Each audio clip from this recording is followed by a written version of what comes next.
दोस्तों सबसे जरूरी बात ये कि भूगोल की इस वीडियो सीरीज के साथ में मैं हिस्ट्री और पॉलिटिकल साइंस की भी वीडियोस लेकर के आ रहा हूं, तो हो सकता है आपको चैनल पर कुछ वीडियोस आगे पीछे देखने को मिले। इससे बेस्ट ऑप्शन ये है कि आप मेरी वेबसाइट पर जाकर के मेरे कोर्स को परचेज कर ले। फ्री का है, परचेज करने की जरूरत नहीं है, आप बस उसमें इनरोल कर ले जाकर के। वहां पर आपको नोट्स, इंपॉर्टेंट क्वेश्चन आंसर और वीडियोज और जो भी चीजें होंगी, क्विज, लेसन्स, जो एक्स्ट्रा टिप एंड ट्रिप्स होती है दोस्तों, जो सपोर्ट मटेरियल होता है या फिर जो कोई हैंड रिटन नोट्स होते हैं, सब कुछ आपको फ्री में मिल जाएगा। अभी फटाफट से जाएं, लिंक डिस्क्रिप्शन में है, उसको इनरोल कर लें। और सबसे बड़ी बात यह कि आगे आने वाले टाइम में हो सकता है वो पेड हो जाए, तो आपको सारी चीज़ें मुफ्त में नहीं मिल पाएंगी। इसीलिए कह रहा हूं कि अभी फटाफट से जाओ, इनरोल कर लो। और एक और बहुत बड़ी बात कि उसमें अभी सारा कंटेंट अवेलेबल नहीं है। जिस दिन कंटेंट पूरा हो जाएगा उस दिन दोस्तों वो पेड हो जाएंगे। तो इसीलिए जब तक फ्री हैं आप लोग उसको फुल मजे कीजिए, और जो पहले इनरोल कर लेगा उसके लिए लाइफ टाइम कोई चार्जेस नहीं पड़ेंगे। दोस्तों क्लास 12 की भूगोल की पहली वीडियो सीरीज में आपका दोस्तों बहुत बहुत स्वागत है, जहां पर आज हम लोग बात करेंगे भूगोल के पहले चैप्टर के बारे में। लेकिन उससे पहले मैं आपको बता दूं भी भूगोल ना एक बहुत ज्यादा रुचिकर सब्जेक्ट है, बिकॉज हम लोग भूगोल की हर एक चीज को अपनी आंखों से देखते हैं। अगर आप कोई और भी सब्जेक्ट उठा के देखते हैं तो शायद आपको सारी चीजें अपनी आंखों से दिखाई नहीं देंगी, लेकिन भूगोल एक ऐसा अकेला सब्जेक्ट है दोस्तों जहां पर हम अपनी सारी चीज़ों को जो भी इसके अंदर पढ़ते हैं, चाहे वो कोई तत्व हो, चाहे वो भौतिक भूगोल हो, चाहे वो पर्यावरण भूगोल हो, चाहे दोस्तों वो समुद्र विज्ञान हो, या फिर किसी भी प्रकार की आपकी भूगोल हो, हर एक चीज़ को हम अपनी आंखों से देख सकते हैं, समझ सकते हैं, उसके बारे में जानते हैं कि वो एग्जिस्ट करता है। और इसीलिए भूगोल हमारा पढ़ना जो है काफ़ी रुचिकर बन जाता है। आशा करता हूँ आप सबको भी भूगोल पढ़ना बहुत ज़्यादा पसंद होगा। लेकिन दोस्तों एक अफसोस की बात यह है कि मैंने देखा है बहुत सारे लोग भूगोल को उतनी प्रायोरिटी नहीं देते, वो दूसरे सब्जेक्ट को ज़्यादा पढ़ने की कोशिश करते हैं, जैसे हिस्ट्री, पॉलिटी। मैंने कुछ दिन पहले पोल करवाया तो उसमें पता चला कि सारे लोग भूगोल पढ़ना चाहते ही नहीं है। वो लोग हिस्ट्री और पॉलिटी को ज़्यादा इंपॉर्टेंस दे रहे थे। हो सकता है उनके पास भूगोल हो ना, लेकिन जिनके पास भी भूगोल है दोस्तों, जबरदस्त आंधी मचाने वाले हो तुम लोग यार। मतलब यहाँ पर बड़े बड़े चक्रवात लेकर के आओगे अपने क्लास के मार्क्स में, अगर आप इस पूरी वीडियो सीरीज को फॉलो करोगे तो। आशा करता हूँ आपको मैं हर एक चीज़ बहुत डिटेल से समझा पाऊंगा, और मैं कोशिश करूंगा आपको सब कुछ ऐसे समझाने की जैसे कि आपकी क्लास में अच्छे से सबको समझाया जाता है, एक्सप्लेन किया जाता है। ये नहीं कि सिर्फ एक एक लाइन को पढ़ करके उसको जो है हल्का फुल्का बता देना और जो इंपॉर्टेंट डाटा है वो सारा गैप कर देना। नहीं, मैं आपकी पूरी बुक में जितनी भी इंपॉर्टेंट बातें हैं, एक छोटी सी भी छोटी इंपॉर्टेंट बात, वो सारी मैं यहाँ पर लिख करके या फिर किसी भी तरीके से बोल करके समझाऊंगा, सो दैट वीडियो को स्किप करने की बिल्कुल भी जरूरत नहीं है। लगातार बने रहो चिपक करके शुरुआत से आखिरी तक, बिकॉज आपको चाहिए नंबर और मुझे चाहिए आपका व्यूज, पूरा टेंशन, जहां पर आपको मिलेंगे पूरे मार्क्स को काबिल करने की, गलत बोल दिया, पूरे मार्क्स को हासिल करने की काबिलियत, और मुझे मिलेगी आपकी अटेंशन, आपका प्यार, और इससे बहुत ज़्यादा लाइक, सब्सक्राइब वगैरह तो मिलने लग जाएंगे अगर आप ऐसे बने रहेंगे तो आइए दोस्तों चैप्टर को स्टार्ट करते हैं। लेकिन चैप्टर को स्टार्ट करने से पहले मैं आपको विषय से थोड़ा सा अवगत करा देता हूँ, क्योंकि ये बहुत ज़्यादा जरूरी है कि आप जो पढ़ने वाले हैं आपको उसके बारे में पता हो। देखो सबसे पहले मैं आपको दो चीज़ें याद दिलाना चाहूँगा। आप क्लास 11th की जियोग्राफी को याद करो। क्लास 11th की जियोग्राफी में आपने दो चीज़ें पढ़ी थी। पहला था भौतिक भूगोल के मूल सिद्धांत। क्या था? भौतिक भूगोल के मूल सिद्धांत। भौतिक भूगोल का मतलब क्या होता है? वो सारी चीजें, वो सारी वस्तुएं, वो सारे परघटन या फिर वो सारे संसाधन दोस्तों जो हमारे आसपास में उपलब्ध हैं, है ना।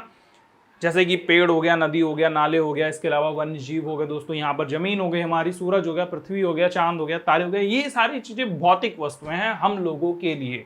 लेकिन इस बार हम लोग जो पढ़ेंगे 12th में, वो पढ़ेंगे मानवीय भूगोल के बारे में, जैसे जनसंख्या, जैसे कि आबादी के बढ़ने का कारण, किसी के व्यक्ति के किसी तरीके के होने का कारण। आप देखो इंडियन किस तरीके के दिखाई देते हैं, लेकिन वहाँ पर अगर हम लोग चाइनीज़ लोगों की बात करेंगे तो चाइनीज़ लोगों का जो नैन नक्श है वो बिल्कुल बदला होता है। हम लोग की आंखें थोड़ी बड़ी हैं, उनकी आंखें थोड़ी छोटी होती हैं। इसके अलावा हम लोगों की जो नाक है वो दोस्तों, मतलब हम लोग के हिसाब से सही है, उनकी नाक हम लोगों के हिसाब से थोड़ी छोटी होती है, और उनको हम लोगों की नाक थोड़ी सी बड़ी लगती होगी, या फिर जो भी और सारी चीज़ें हैं आप देख सकते हो। सिर्फ चाइनीज़ की नहीं, आप किसी भी कंट्री के लोगों को उठा करके देख लो, उठा के नहीं, उनके फोटोज़ वगैरह देख लो दोस्तों, तो आपको बदलाव दिखाई देगा। काफ़ी कुछ बदलाव होता है ना। तो ये बदलाव आखिर हर जगह पर क्यों है?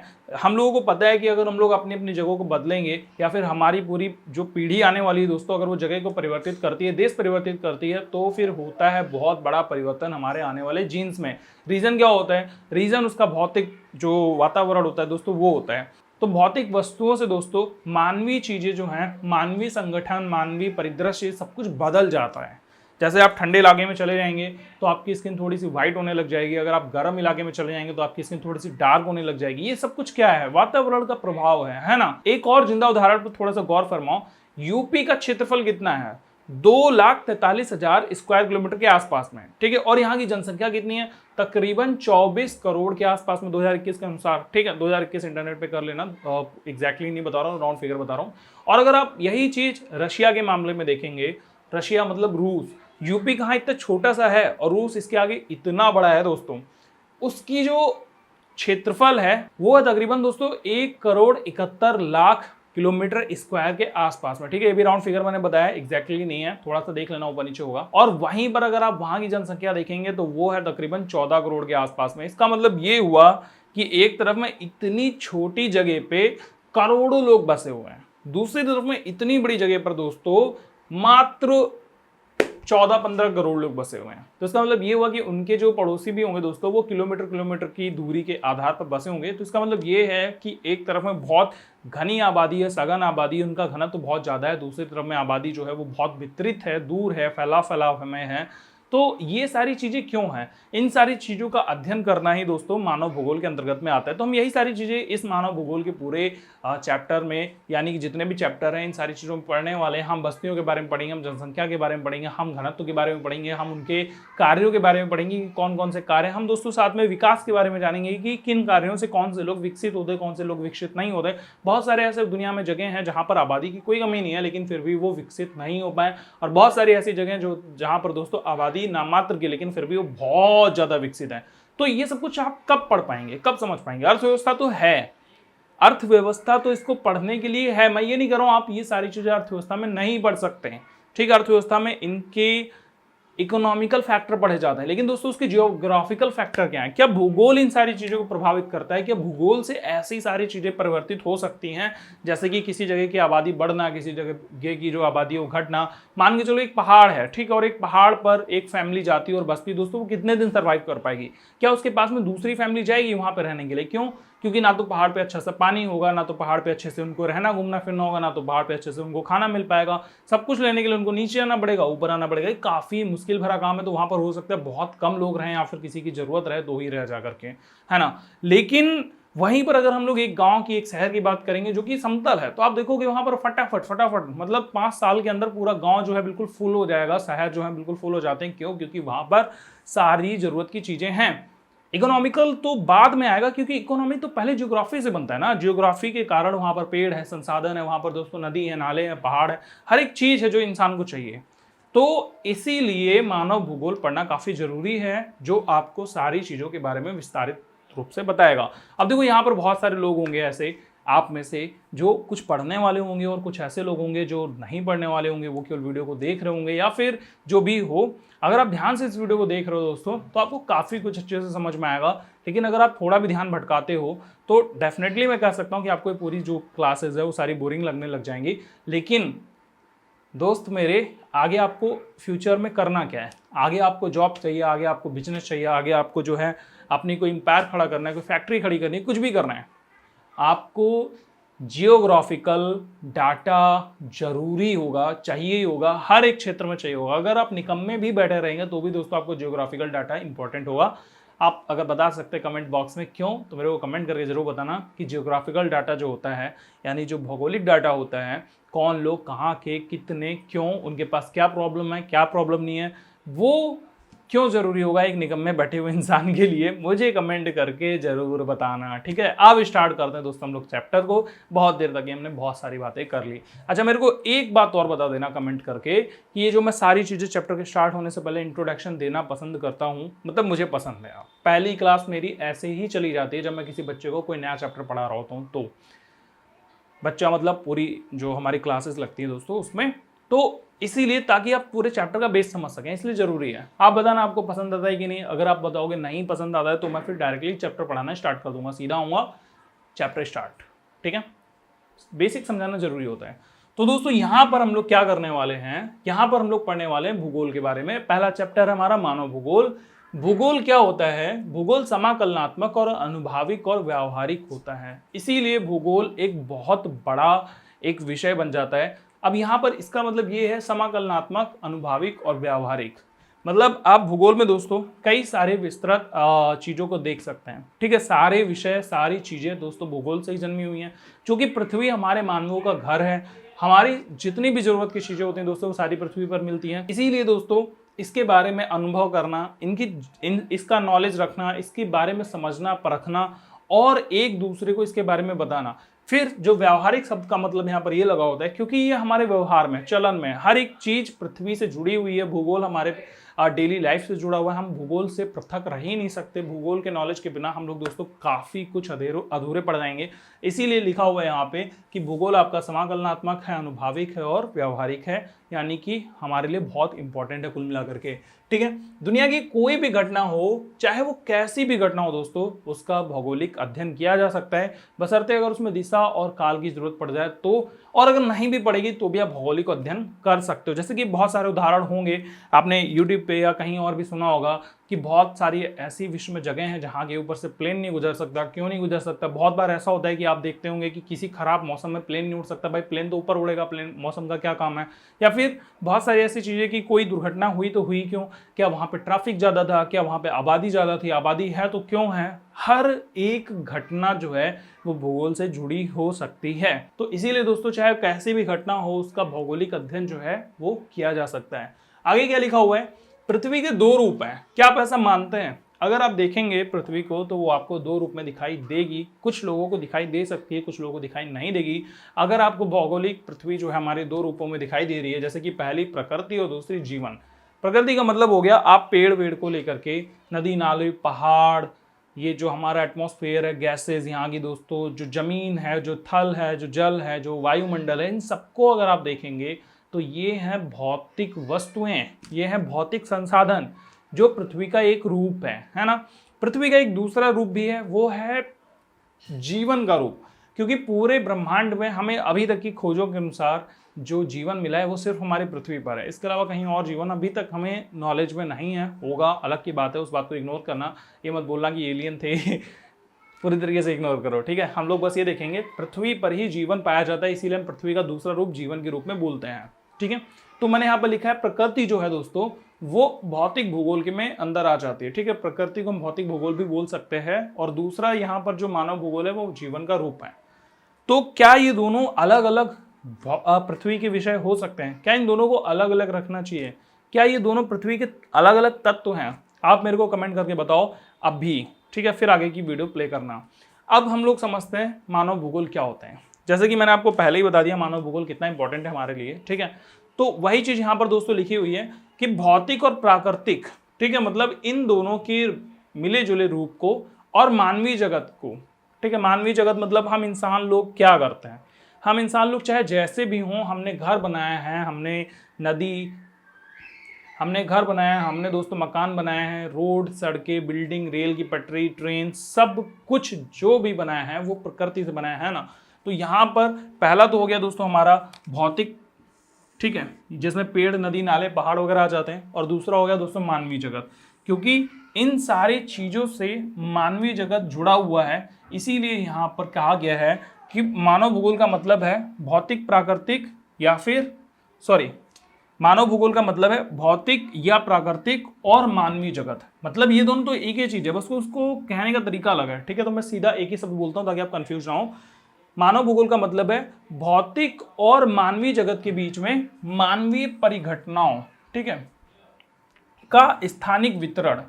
बहुत इंपॉर्टेंट लाइन है कि भौतिक और मानवीय जगत के बीच में जो संबंध होता है, जैसा भी संबंध है दोस्तों, उसकी जो भी मानवीय परिघटनाओं के बीच का स्थानिक वितरण तथा उसके घटित होने के कारण और विश्व के भिन्न भिन्न भागों में सामाजिक और आर्थिक विभिन्नताओं का अध्ययन करता है। कौन करता है दोस्तों?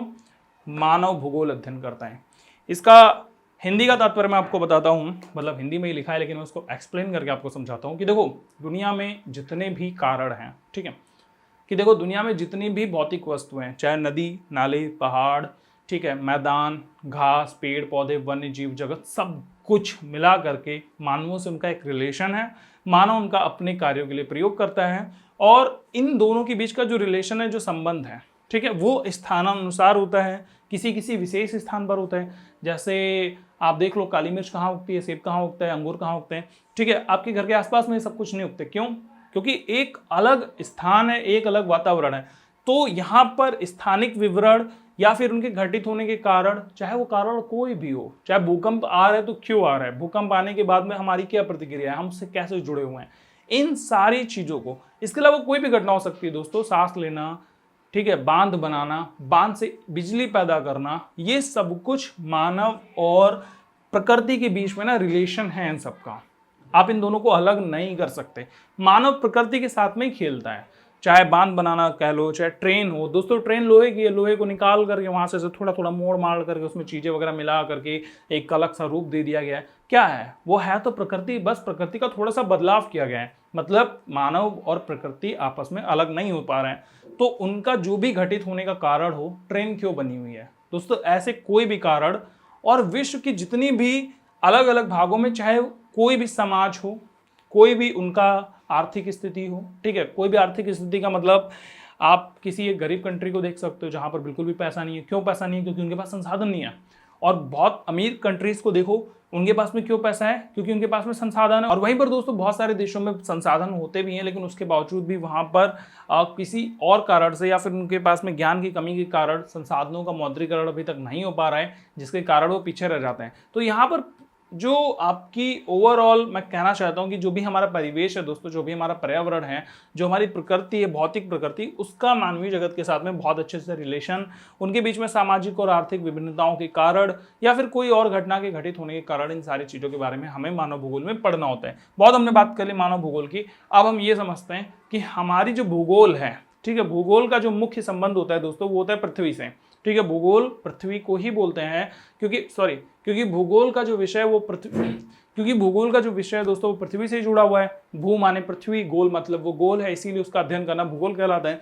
तो भूगोल का जो मुख्य संबंध है पृथ्वी के बारे में, वो बोलते हैं कि पृथ्वी जो है वो मानवों का घर है। अब दोस्तों सबसे बड़ी प्रॉब्लम ये शुरू हुई कि भूगोल में आया द्वैतवाद। द्वैतवाद का मतलब ये होता है कि भूगोल में दो सिद्धांत आए, ठीक है, या दो अलग अलग मोड़ आए, जहां पर हमें भूगोल में दो अलग अलग चीजें चुननी थी। क्योंकि पहली जो है भूगोल को आपको दोस्तों प्राकृतिक में बदलना था, यानी कि भौतिक में, और दूसरा जो था वो जीवन, मानव जीवन के रूपों में उसको पढ़ना था, समझना था। तो यहाँ पर इस द्वैतवाद के कारण भूगोल को नोमोलिथिक या इंडियोग्राफी के रूप में देखा जाने लगा। नोमोलिथिक का मतलब होता है दोस्तों सिद्धांतकारी, यानी भूगोल क्या एक सिद्धांतकारी विषय हो सकता है, या फिर दोस्तों इंडियोग्राफी के रूप में देखा जाने लगा, मतलब भूगोल एक चित्रात्मक, भावात्मक विषय बन सकता है। तो जब ऐसी बातें होने लगी कि भूगोल को इन दोनों पार्टों में बांट दो, ठीक है, यानी कि जो भूगोल हमारा विषय है उसको नोमोलिथिक और इंडियोग्राफिक के रूप में हमें कन्वर्ट करना चाहिए, ठीक है, अलग अलग तरीके से समझना चाहिए। तब दोस्तों इसके जितने भी विचारवादी थे, यानी कि जो खगोल शास्त्री थे, भूगोल शास्त्री थे, उनके बीच में काफी तर्क वितर्क शुरू हो गया। इस प्रकार का तर्क वितर्क शुरू हुआ था, आइए देखते हैं यहाँ पे। पहला पॉइंट यहाँ पे मैंने लिखा हुआ है कि भूगोल की जितनी भी विषय वस्तु है दोस्तों, उसको फिर से व्यवस्थित करना चाहिए। विषय वस्तु का मतलब इसमें जो भी आपको पढ़ने को मिलता है वो अलग अलग पार्टों में बांट देना चाहिए। अभी भी बटा हुआ है, हम सब जानते हैं कि भूगोल ना बहुत बड़ा सब्जेक्ट है। भूगोल, उसमें बहुत सारी शाखाएं हैं, जैसे कि खगोल शास्त्र अलग हो गया, पृथ्वी का ज्ञान अलग हो गया दोस्तों, पृथ्वी के अंदर का ज्ञान अलग है, बाहर का ज्ञान अलग है, नदी नाले पहाड़ इन सबका अलग अलग ज्ञान है, ठीक है, अलग अलग शाखाओं में इन सबको विस्तृत किया जा सकता है। लेकिन क्या इसकी जो विषय वस्तु है, जो इसके चैप्टर है, जो इसके लेशन है, जो इसके पार्ट है, जिसको हमें पढ़ना चाहिए, जैसे अगर हम मान के चलो दोस्तों हमको सौर मंडल के बारे में पढ़ना है, ठीक है, तो ये जो सौर मंडल है हमारा, इसमें जितने भी ग्रह हैं, अगर हम सबसे पहले सूर्य के बारे में पढ़ेंगे, फिर पृथ्वी के बारे में, फिर उसके बाद में किसी और चीज के बारे में, तो ये अपना एक विषय बन गया। अब इस विषय में कौन कौन से टॉपिक होने चाहिए? क्या हमें केवल ग्रहों के बारे में पढ़ना चाहिए, उसके उपग्रह के बारे में भी पढ़ना चाहिए? क्योंकि फिर हम पहले पृथ्वी के बारे में पढ़ेंगे, फिर हम उसके चांद के बारे में पढ़ेंगे, क्योंकि चांद इसका उपग्रह है। तो इस हिसाब से जो इसकी विषय वस्तु है उसको व्यवस्थित करना पड़ेगा। क्या? तो इन सारी चीजों पे तर्क वितर्क शुरू हुए। लेकिन कुछ लोग बोल लेते नहीं भाई, भूगोल को प्रादेशिक कर दो, ठीक है, या क्रमबद्ध रूप से कर दो। भूगोल या तो प्रादेशिक होनी चाहिए या फिर क्रमबद्ध वाली होनी चाहिए। प्रादेशिक का मतलब है दोस्तों सीमाओं के अंदर, जैसे कि हमारा भारत हो गया, हम भारत की अपनी अपनी जो सीमा है इसी की भूगोल पढ़ें, ठीक है, इसके बारे में अच्छे से विस्तार रूप से समझें, या फिर हम अलग अलग जगहों को एक टुकड़े के हिसाब से पढ़ना शुरू करें। जैसे कि थोड़ा सा जो रेगिस्तान है दोस्तों अपने भारत में पड़ता है और थोड़ा सा जो रेगिस्तान है वो पाकिस्तान के हिस्से में जाता है, तो हम ये भूल जाएं कि इन दोनों के बीच में बॉर्डर है। हम बस ये पढ़ें कि इतना जो टुकड़ा है, चाहे वो किसी भी देश का पड़ता हो, वो इस हिसाब का है, उसका ये कारण है, उससे ये अर्थ निकलता है, ठीक है। तो हम टुकड़े के हिसाब से पढ़ें, जमीन के बिना बॉर्डर के, बिना सीमा के, या फिर हम उसको सीमा के अंदर बांध करके पढ़ें। तो ये बस सोचने वाली बात है। इसके अलावा भी क्रमबद्ध या प्रादेशिक को आप अपने हिसाब से भी समझ सकते हो। आगे लिखा हुआ है परिघटनाओं की व्याख्या जो होगी वो सैद्धांतिक हिसाब से करनी चाहिए या ऐतिहासिक उपागम के हिसाब से। इसका क्या तात्पर्य हुआ? तात्पर्य ये है दोस्तों कि जैसे मान के चलते भूकंप आया, और भूकंप हम जानते हैं कि प्लेट जो हमारी धरती के अंदर है, टेक्टोनिक प्लेट्स हैं दोस्तों, उनके आपस में चलने के, रगड़ने के, घिसने के या एक दूसरे पर चढ़ने के कारण किसी भी तरीके से भूकंप का उद्भव होता है। पहली बात हमें पता है, ये एक सिद्धांतवादी लाइन है, ठीक है, सिद्धांतवादी हिसाब किताब है इसका। लेकिन अगर हम ऐतिहासिक देखें तो हम ये भी बोल सकते हैं कि पृथ्वी के आपस में जितने भी दोस्तों जो ऊपर की स्थल है वो खिसक रही है, जैसा कि आपने 11th क्लास के चैप्टर नंबर 4 में पढ़ा था। तो उसके हिसाब से हम इसको ऐतिहासिक उपागमों के आधार पर भी समझ सकते हैं। कई बार हम लोग ऐसा भी समझते हैं कि यहाँ पर भाई हमने बहुत सारे परिवर्तन कर दिए भूगोल में, जैसे हमने पेड़ काट डाले, जैसे हमने बांध बना दिए, जैसे हमने बहुत सारी चीजें कर दी, उसके कारण भी बहुत सारी प्रॉब्लम्स आती हैं। तो कुल मिलाकर के दोस्तों आप ये कह सकते हैं, समझ सकते हैं कि भूगोल का पूरी तरीके से मानवों से बहुत गहरा संबंध है, ठीक है। मानव और भूगोल जो भौतिक पर्यावरण है दोस्तों, इन चीज़ों को हम अलग नहीं कर सकते। दोनों के बीच में इतना ज़्यादा गहरा रिलेशन है कि इसको अलग करने की तो सोचना छोड़ो। पृथ्वी की जितनी भी चीज़ें हैं उसको मानव की संरचना के आधार पर कहा जाता है। कहने का मतलब जैसे हमारी आँख है तो पृथ्वी की भी आँख है, अगर हमारी नाक है तो हम पृथ्वी में भी किसी चीज़ में नाक निकालते हैं। यानी कि पूरा जो मानव शरीर की जो संरचना है वो दोस्तों हम पृथ्वी के भौतिक घटकों को मानव के शरीर की संरचनाओं के आधार पर तोलते हैं, उसकी बात करते हैं। आइए देखते हैं कौन कौन से। तो अभी हम लोग देखेंगे दोस्तों यहाँ पे कि भौतिक तथा मानवीय परिघटनाओं का, यानी कि जितनी भी प्राकृतिक चीज़ें हैं या प्रकृति की जो भी दी हुई चीज़ें जैसे पेड़, नदी, नाले वगैरह, इन सबका, और मानवीय परिघटनाएं, बहुत सारी मानवीय परिघटनाएं होती है दोस्तों, इन सबका शारीरिक रूप किस तरीके से बयान किया जाता है। तो सबसे पहले आप देखो पृथ्वी के रूप होते देखने में, यानी कि हम बोलते हैं पृथ्वी के रूप है।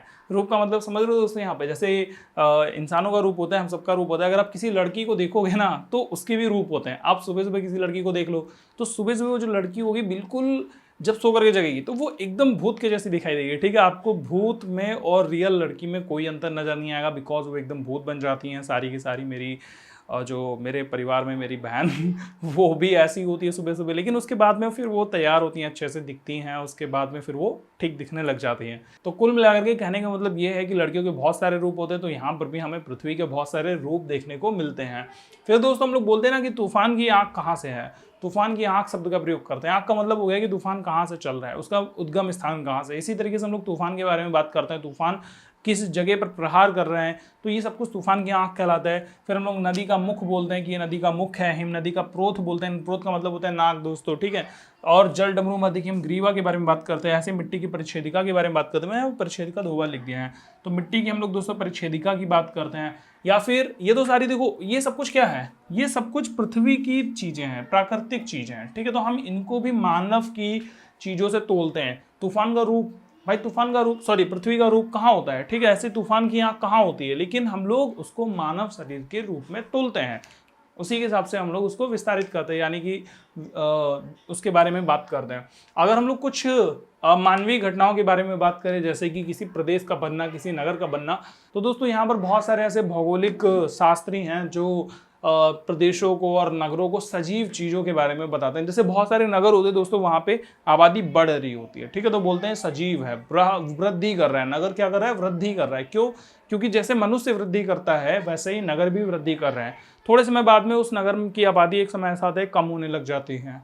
क्यों? क्योंकि नगर अब बूढ़ा हो रहा है, ठीक है। उसके बाद में दोस्तों हम लोग बोलते हैं कि वो नगर अब एक्टिव ही नहीं है, उस नगर के सारे लोग उसको छोड़ करके भाग गए। या फिर आप देख सकते हो जो हड़प्पा कालीन सभ्यता थी दोस्तों, वहाँ पर बहुत सारे लोग जो थे अचानक से गायब हो गए। तो हड़प्पा कालीन सभ्यता क्या हुई, वो निर्जीव हो गई, सजीव नहीं रही, ठीक है। तो हम लोग नगरों को, प्रदेशों को सजीव या निर्जीव के रूप में भी बयान करते हैं। ऐसे ही आप चाहे परिसंचरण का तंत्र देख लो दोस्तों, देश का जो परिसंचरण का तंत्र है उसको हम लोग बोलते हैं कि हमारे परिसंचरण की धमनियां हैं, ठीक है। जैसे सड़कों और रेल मार्गों को हम लोग क्या बोलते हैं, देश की परिसंचरण की धमनियां हैं। तो इस प्रकार से दोस्तों हम कह सकते हैं ना कि ये जो आपका भौतिक भूगोल है और ये जो आपका मानवीय भूगोल है, ये आपस में बहुत ज्यादा गहरे रूप से संबंधित है।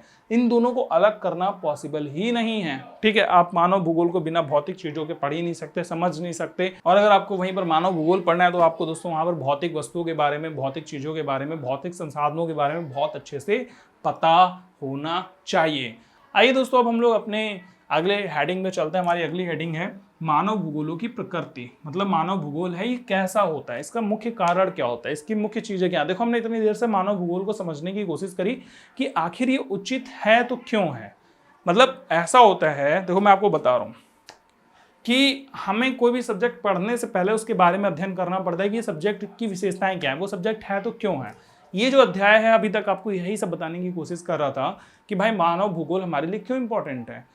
ठीक है, अब हम ये समझेंगे कि मानव भूगोल होता कैसा है। तो सबसे पहली चीज ये है, आइए दोस्तों अब हम लोग बढ़ते हैं अपनी अगली हेडिंग की तरफ में। हमारी अगली हेडिंग है मानव भूगोल की प्रकृति। तो कहने का मतलब ये कि भौतिक और मानवीय सामाजिक जितना भी दोस्तों हमारा पर्यावरण है, यानी कि मानवीय सामाजिक पर्यावरण, ठीक है, हमारे द्वारा बनाया गया जो पर्यावरण है, हमारा पर्यावरण और भौतिक चीजें, चाहे वो नदी, पेड़, नाले, मैदान, पहाड़ कुछ भी रहे हों, इन सबके बीच में अन्योन क्रिया होती है और उस अन्योन क्रिया को अध्ययन करने का तरीका ही आपका कहलाता है मानव भूगोल, है ना। यानी कि नदी, नाले, पहाड़, जंगल, मैदान, आपकी बहुत सारी भौतिक वस्तुएं, इन सारी चीज़ों को हमारा एक समाज वृहद मात्रा में यूज करता है, बड़ी मात्रा में यूज करता है किसी तरीके से। जैसे आप देख सकते हो हम लोग घर बनाते हैं। घर कैसे बनाते हैं? घर हम लोग बनाते हैं दोस्तों ईंटों से। तो ईंट कहाँ से आई? ईंट आती है दोस्तों आपकी मिट्टी से, और मिट्टी कहाँ से आई? प्रकृति से, भौतिक वस्तु है वो। ऐसे ही दोस्तों हम लोग सीमेंट का प्रयोग करते हैं, लोहे का प्रयोग करते हैं, सरिया का प्रयोग करते हैं, ठीक है। सरिया, सीमेंट, मोरंग, बजरी, बालू सब कुछ भौतिक है। यानी कि कुल मिलाकर के घर जो हमारा बन रहा है वो पूरी तरीके से प्रकृति की दी हुई चीजों के द्वारा बन रहा है। ऐसे ही आप चाहे बांध ले लो, चाहे नदी ले लो, चाहे सॉरी नदी तो हम बनाते नहीं है, सड़क ले लो, चाहे पुल ले लो, ठीक है, ओवर ब्रिज ले लो, ट्रेन ले लो, बस ले लो, कार ले लो, दुनिया की कोई भी वस्तु, यहाँ तक कि आप ये जो मोबाइल पे देख रहे हो उसकी भी जितनी भी अंदर की वस्तुएं हैं दोस्तों, वो सारी चीजें भी प्रकृति के द्वारा दी गई चीजों के परिवर्तित करके ही बनती हैं। मानव अपने अनुसार चीजों को परिवर्तित कर लेता है। आप अपने आसपास की कोई एक ऐसी वस्तु बताओ जो प्राकृतिक चीजों से ना बनी हो, पूरी तरीके से मानव निर्मित हो, मानव ने उसमें कोई भी ऐसी चीज का प्रयोग ना करा हो जो प्राकृतिक हो, ठीक है। अब दोस्तों हम लोग समझते हैं अगला एक बहुत इंपॉर्टेंट सा लाइन है, वो है मानव भूगोल की प्रकृति के बारे में। क्या है कि मानव ने भौतिक पर्यावरण को, मानव ने, हम लोगों ने भौतिक पर्यावरण को पूरी तरीके से बदल दिया है। कैसे बदल दिया है? देखो, जंगलों को काट के हमने मैदान बना दिए, ठीक है, नदियों पर हमने बांध बना दिए, पहाड़ों में हमने रास्ताएं बना दी, हर एक चीज अपनी सुविधा के अनुसार बदल दिया हम लोगों ने। और इसी से जो हमारा मानव जीवन है वो पूरी तरीके से परिवर्तित होता जा रहा है। यानी कि जैसे जैसे हम प्रकृति को बदलते जा रहे हैं, प्रकृति में बदलाव करते जा रहे हैं दोस्तों, वैसे वैसे जो हमारा मानव जीवन है वो परिवर्तित होता जा रहा है। आप देखो, पहले सड़कें नहीं थी, ट्रेन, बस, ट्रक, कार इतनी ज़्यादा नहीं थी, हमारे आने जाने की सुख सुविधाएं नहीं थी, लेकिन हमारे पास क्या थी? उम्र। हम जीते थे 100, 150, 180, 120, 80 ज़्यादा हो गए, मतलब मेरे पास ये सबूत नहीं है कोई 180 साल जीता है इंसान, थोड़ा कम ही मान लो, 150 तक की तो बहुत सारे आपको देखने को मिल जाएंगे। पुराने ज़माने की बात करो, बहुत लंबे लंबे समय तक जीते थे। क्यों? क्योंकि पर्यावरण एकदम शुद्ध था। फिर क्या हुआ? चीज़ों का परिवर्तन होना शुरू हुआ, मनुष्य ने चीज़ों को अपनी अनुसार ढाला और उसका खामियाजा उसकी उम्र को लेकर के ही होता जा रहा है। आज आप देख लो 50 साल में इंसान को 50 टाइप की बीमारियां होती हैं। लकीली कोई इंसान बच जाता है जो गाँव में रहने वाला हो, वरना बहुत सारे शहर के इंसान जो होते हैं दोस्तों 60 पार कर पाना काफ़ी मुश्किल होता है, क्योंकि उनको इतना प्रदूषण मिल रहा है, इतना प्रदूषण मिल रहा है। तो एवरेज जो उम्र है दोस्तों वो हम 60 साल की मान सकते हैं कि मनुष्य की जो एवरेज उम्र बची है वो 60 साल बची हुई है, ठीक है। ऐसे ही आप और भी बहुत सारी चीज़ें देख सकते हो। मनुष्य ने डीएनए में, मतलब डीएनए की खोज करके या फिर जो है प्राकृतिक चीज़ों को समझ करके, उनकी खोज करके काफ़ी कुछ सीख लिया है, प्रकृति को पूरी तरीके से बदलने की कोशिश की है, और उसका खामियाजा कई बार हम लोगों को कई अलग अलग तरीकों से भुगतना पड़ता है। तो इन सब के बारे में दोस्तों हम लोग आगे चल करके विस्तार से चर्चा करेंगे। अगर आप ये वीडियो अभी भी देख रहे हो तो यार मेरे को प्लीज़ प्लीज़ प्लीज़ कमेंट में नाइस लेक्चर लिख करके बताना, और साथ में ये भी बताना कि आप कहाँ से हो। मुझे ये भी आप लिख सकते हो कि आपने वीडियो कितनी देखी, पूरी देखी या नहीं देखी, क्योंकि मुझे आगे की वीडियोज़ बनाने के लिए इससे मोटिवेशन मिलता है। आशा करता हूँ आपको वीडियो पसंद आया होगा। इसके आगे का जो भी पार्ट है दोस्तों वो आगे आने वाली वीडियोज़ में मैं लेकर के आऊँगा, कंटिन्यूसली पार्ट आएंगे। कोर्स को इनरोल नहीं किया तो फटाफट से कर लेना, जाकर के वीडियो को लाइक कर देना, चैनल को सब्सक्राइब कर लेना, और मैं मिलता हूँ आपसे अगली वीडियो में। तब तक इस वीडियो को देखने के लिए आपका बहुत बहुत धन्यवाद। अपना ख्याल रखें, हंसते रहिए, देखते रहिए फुल ऑन गाइड।